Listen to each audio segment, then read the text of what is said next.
Bonjour et bienvenue dans C'est Gourmand. Aujourd'hui, nous sommes à Aubagne et nous sommes dans une boulangerie, la boulangerie Pétrin, avec mon invité Nicolas Patrice. Bonjour Nicolas. Bonjour. Comment ça va? Ça va bien, merci. Et vous? Merci de nous recevoir. Nous allons très bien, surtout quand on est dans un établissement comme le vôtre. Vous êtes boulanger et fondateur de la boulangerie Pétrin.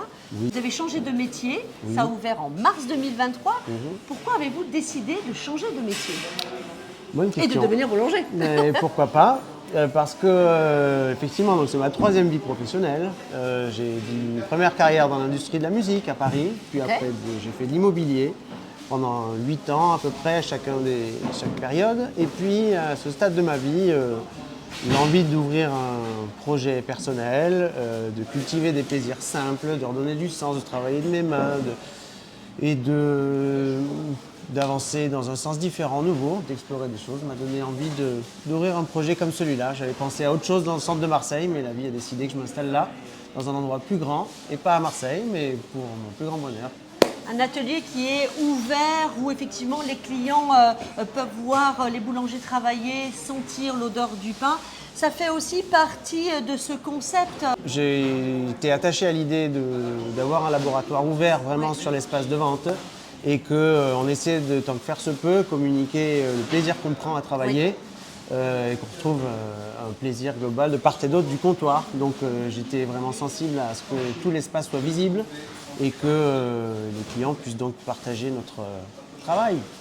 Vous travaillez avec du levain naturel. Qu'est-ce que ça change au goût? Qu'est-ce que ça change pour nous, clients, quand on va goûter ce pain?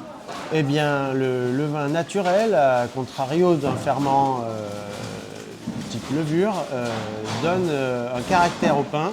Alors, il y a plusieurs types de levain. On en travaille 4 ici. Un levain dur de blé, un levain de seigle, un levain de petit épeautre et un levain de riz.